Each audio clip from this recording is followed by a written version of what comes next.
안녕하세요. 오늘도 사연살롱을 찾아주셔서 감사합니다.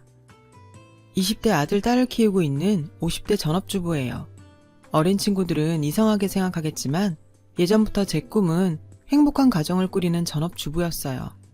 사회에 나가 영양을 키울 생각을 해야지 무슨 전업주부냐고 할지 모르겠지만 저에게는 그만큼 행복한 가정에 대한 열망이 가득했거든요.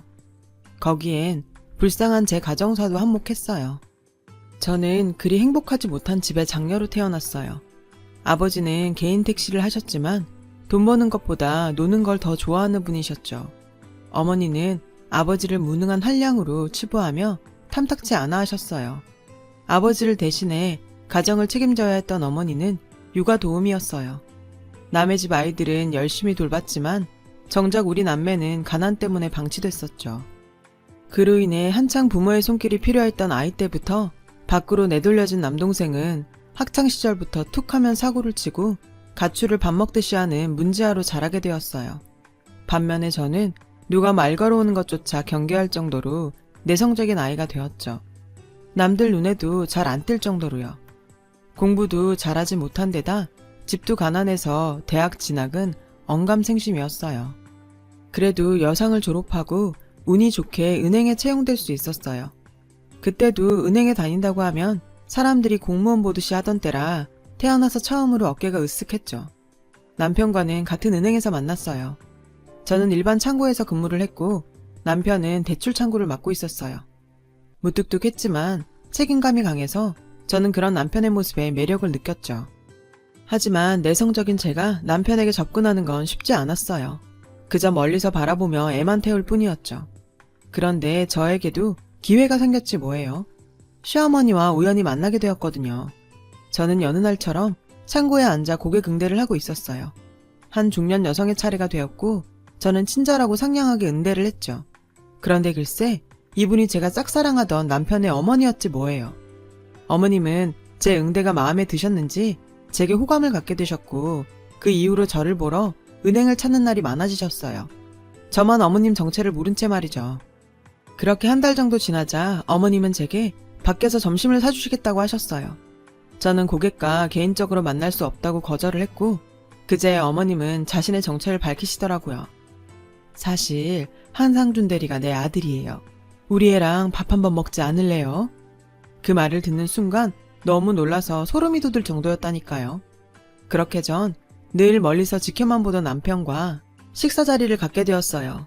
그날 이후 자연스럽게 가까워질 수 있었고 얼마 뒤 어머님은 저에게 당신 아들과 정식으로 만나보지 않겠냐고 하셨어요. 내심 그러고 싶었지만 그러면 의도하고 접근한 것처럼 보일 것 같아서 생각할 시간을 달라고 했어요. 그리고 며칠 뒤 만나보겠다고 했어요. 그렇게 우리는 연애를 시작하게 되었죠.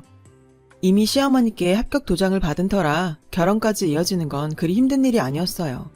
그리고 얼마간의 연애 기간을 끝으로 우리는 결혼을 하게 되었죠. 결혼하고도 한동안은 일을 계속하다가 첫 아이를 임신하곤 직장을 그만뒀어요. 주변에선 직장이 아깝지 않냐며 만류를 했지만 제 아이는 제 손으로 키우고 싶어서 과감하게 결단을 내린 거죠. 다행히 남편도 제 뜻에 따라주었고요. 아이를 낳고 전업주부가 된 저는 얼마간 행복한 시간을 보냈어요. 하지만 이후 친정에서 생각지도 않았던 일이 터지고 말았죠. 그동안 혼자 몸으로 생활을 꾸려가던 친정엄마가 더는 힘들어 못하겠다고 이혼을 선언하신 거예요. 그 시기는 남동생이 속도 위반으로 결혼을 준비하던 때였어요. 제대하고 얼마 안 돼 능력이 없던 남동생을 대신해 결혼 준비까지 엄마가 떠맡아야 했던 게 화근이었죠. 문제는 돈이었어요. 누나로서 도움이 됐으면 좋겠지만 저도 남편 외벌이로 생활하고 있던 터라 그럴 수 없었어요. 거기다 아이 키우는데도 돈이 만만치 않게 들어서 여유가 없었거든요. 엄마는 돈 때문에 쪼들리셨고 아빠는 전혀 도움이 되지 않았어요. 결혼은 지 능력으로 하는 거지. 지 누나는 집에 손 안 벌리고도 알아서 시집 잘 갔잖아. 당신이 너무 물러서 그래. 오히려 엄마한테 핀잔만 주기 일쑤였죠. 10원 한 장 보태지도 않으면서 그런 소리 하는 거 창피하지도 않아? 당신이야말로 손 벌리지 마 집에. 돈벌이 하라고 택시 해줬더니 도대체 뭐 하고 다니길래 내 돈 갖다 쓰는데? 물어 뭐해. 보나마나 한량처럼 놀러 다니느라 그런 거지. 두 분은 그렇게 끝도 없는 싸움을 하셨고 결국 동생 결혼식이 끝나면 갈라서기로 합의하셨다고 통보하셨어요. 남동생은 올 것이 왔다며 의연하게 받아들였지만 저는 그게 쉽지 않았어요. 하지만 아빠가 달라지지 않으면 어쩔 수 없다고 생각했기 때문에 부모님의 이혼을 말리지 않았어요. 그렇게 저희 부모님은 이혼을 하셨고 엄마는 살던 집을 빼서 전세 보증금으로 동생 신혼집을 마련해 주셨어요. 남은 돈으로는 월세 원룸을 얻어서 혼자 생활을 시작하셨고요.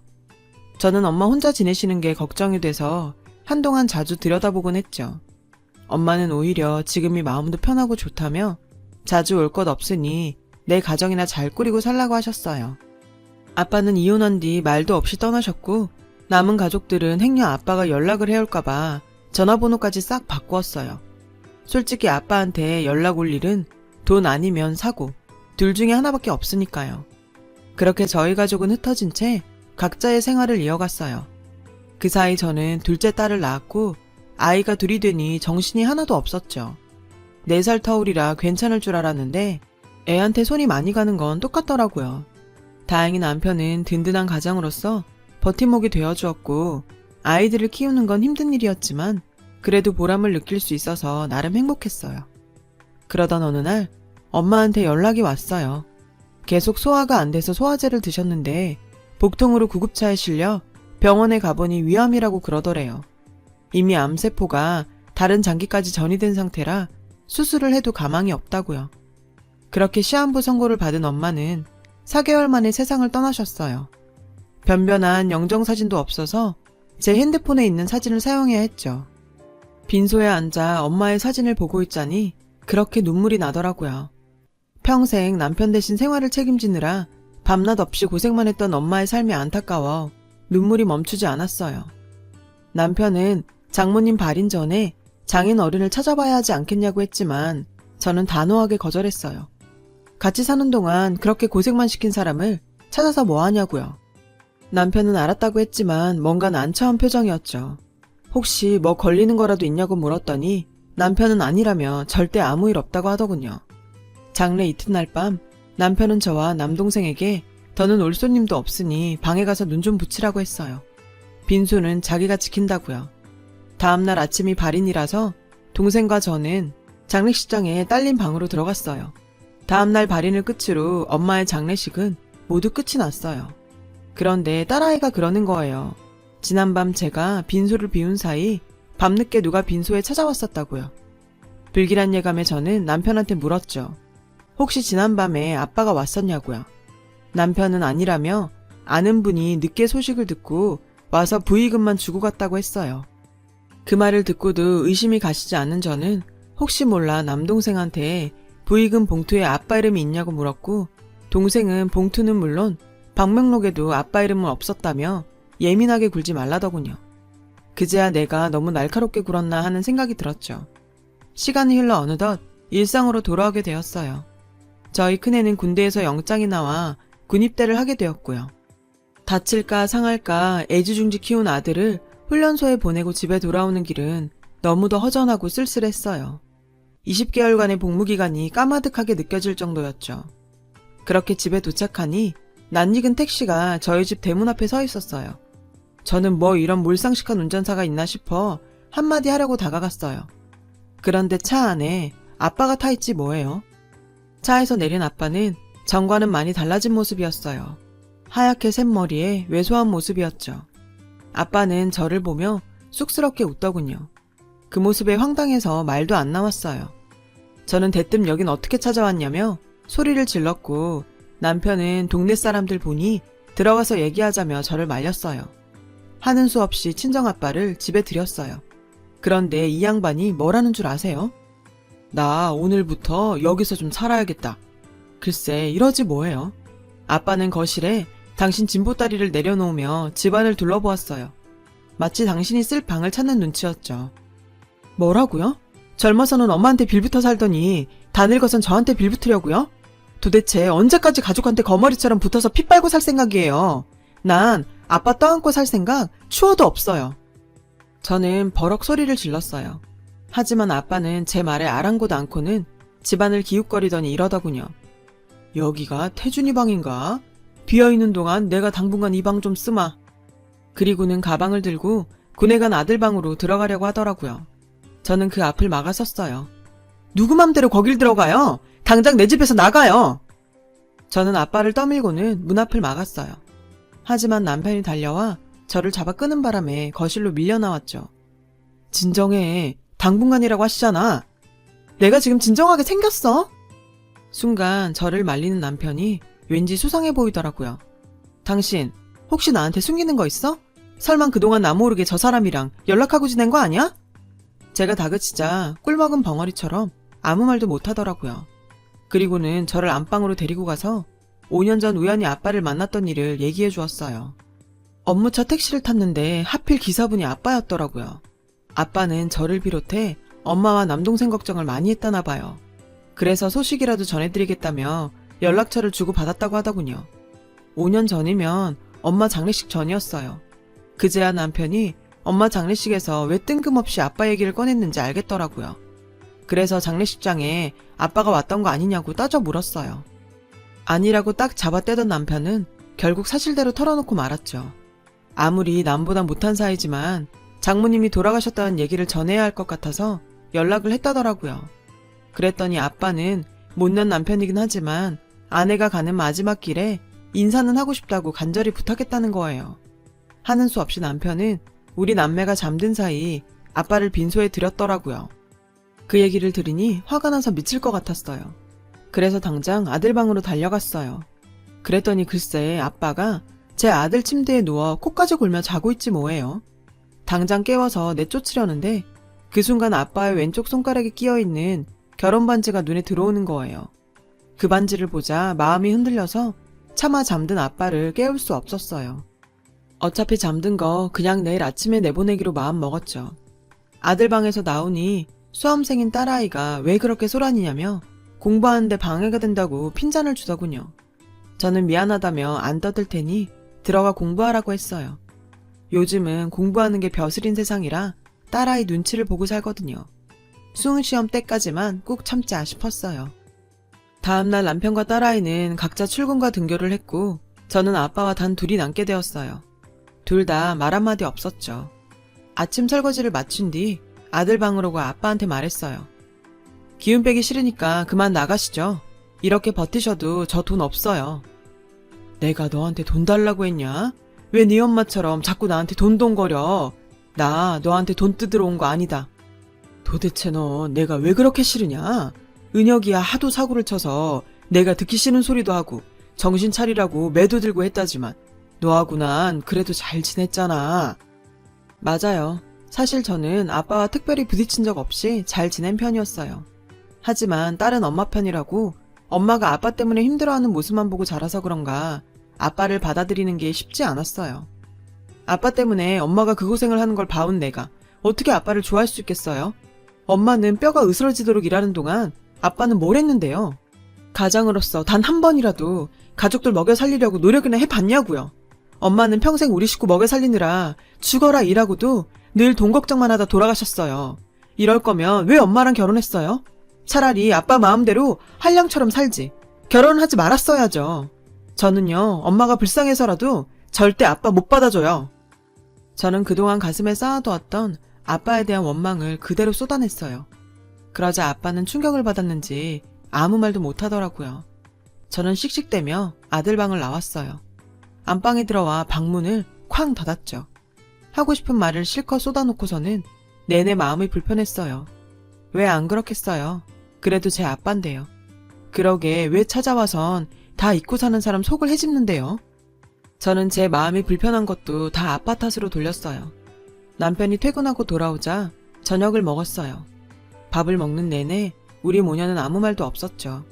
밥맛도 없고 아빠 때문에 불편했던 저는 먼저 일어나 딸아이 간식을 만들었어요. 10시에 자율학습이 끝나고 오면 먹일 거였죠. 그런데 그 사이 남편이 아빠한테 뭔가 부탁을 하더라고요.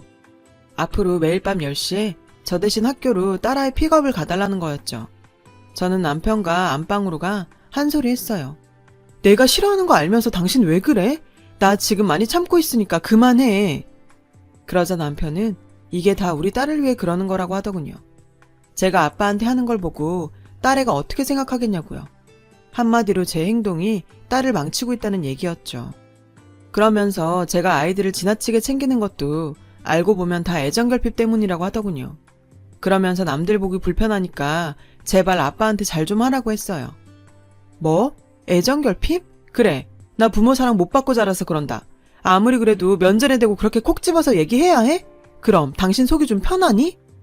제 말에 남편은 저랑은 말이 통하지 않는다며 식탁에서 일어났어요. 저는 억울한 마음에 눈물이 핑 돌았죠.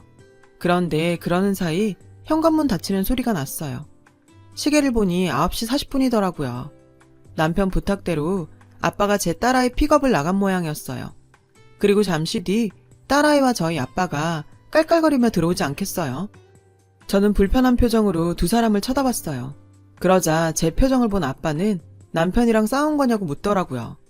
정말 기가 막혀서 말도 안 나오더군요. 이게 누구 때문인지 몰라서 그래요. 이게 다 불청객 같은 당신 때문이란 걸 정말 모르는 건지 모른 척 하는 건지.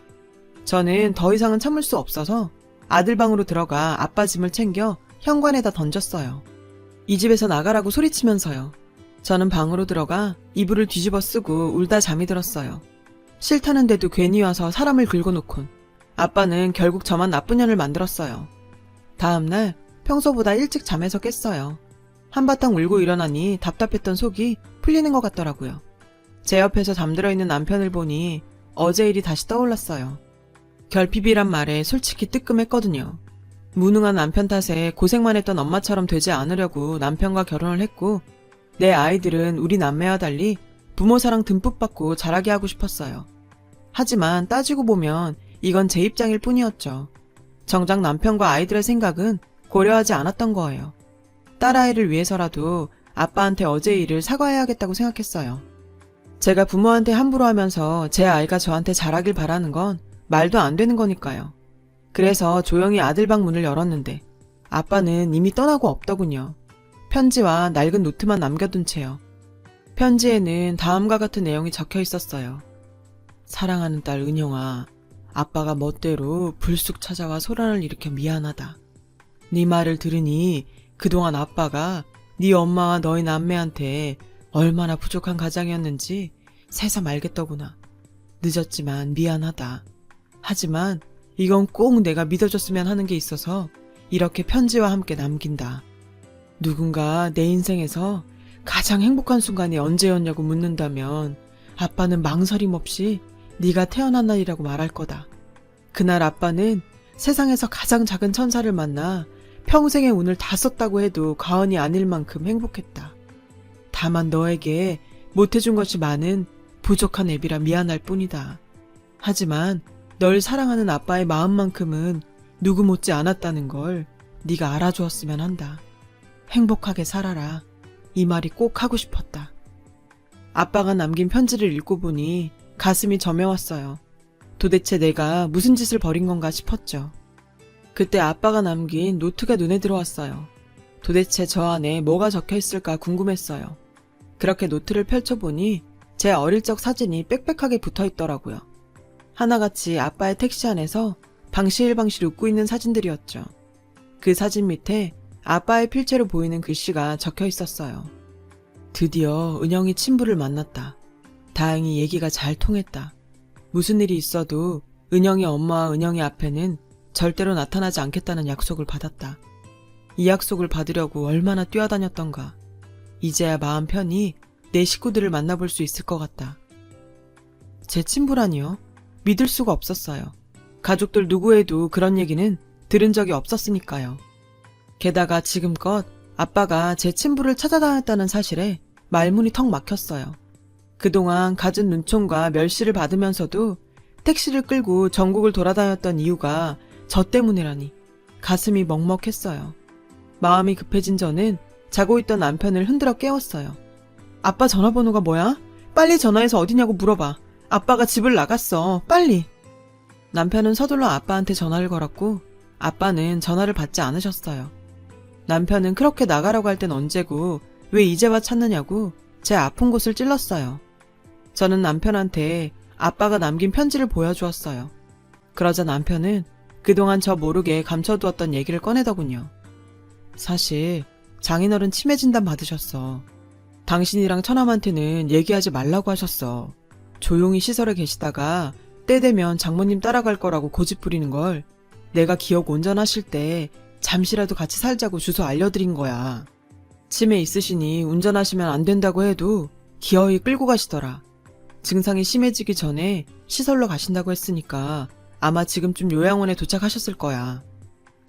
저는 안달이 난 아이처럼 거기가 어디냐고 남편을 닥달했고 남편도 위치까지는 모른다고 했어요.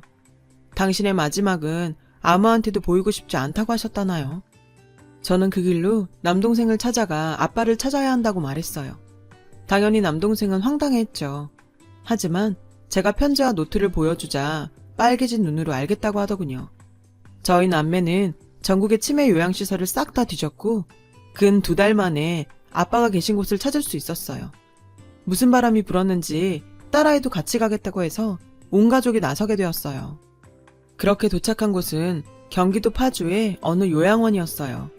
주차장 안쪽에 아빠의 택시가 서 있었죠. 그때였어요. 요양보호사와 산책 중인 아빠가 보였어요.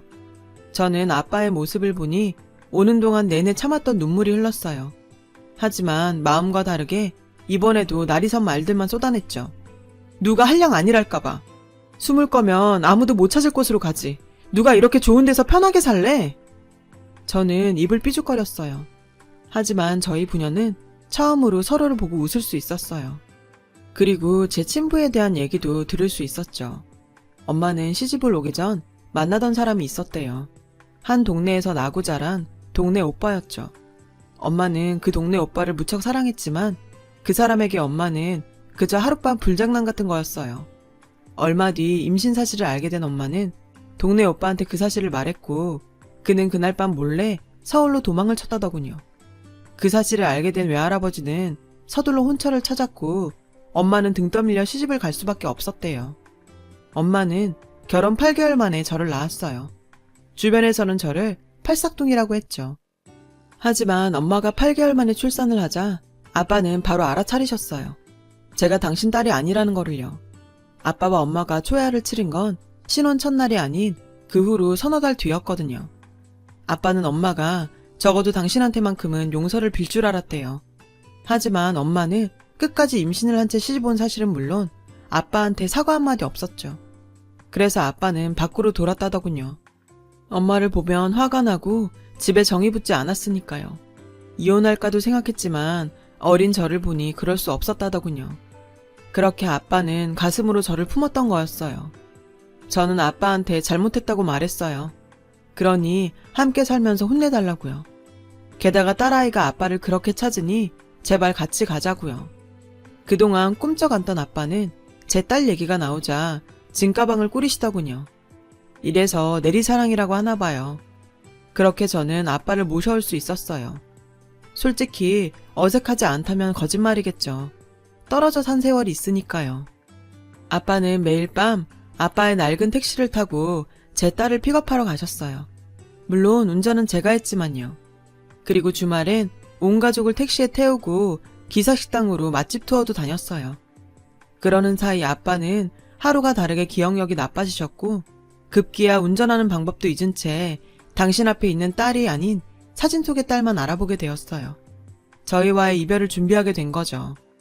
결국 아빠는 다시 요양원에 입소하셨고 입소한 지 반년쯤 된 어느 봄날 주무시던 중에 돌아가셨어요. 아빠는 살짝 웃는 모습으로 잠을 자듯 그렇게 세상을 떠나셨죠. 저는 엄마의 묘 옆에 아빠를 모셨어요. 비록 한량 같은 남편이었지만 적어도 마음만큼은 누구보다 엄마를 아끼고 사랑했던 남편이니까요. 엄마도 그걸 알아주길 바랬어요. 저희 아빠의 낡고 사연 많은 택시는 현재 동생네 주차장에 있어요. 남동생이 하도 고집을 부려서 거기에 가져다 놓았거든요. 어린 시절이 떠오를 때마다 운전석에 앉아본다더라고요. 이렇게 얘기 나온 김에 저도 오늘은 동생네 찾아가 아빠 택시에 앉아봐야겠어요. 오늘따라 아빠가 그리워지네요. 아빠, 우리 가족을 사랑으로 안아주셔서 정말 고맙습니다. 이제 혼자 짐 지려고 하지 마시고 편안하게 지내세요. 세상의 부모님들 정말 대단하세요. 지금까지 제 사연을 들어주셔서 정말 감사드려요. 여러분, 사연 댓글에 응원과 현명한 조언 부탁드려요. 좋아요와 구독은 저에게 큰 힘이 됩니다. 오늘도 좋은 일 가득하세요.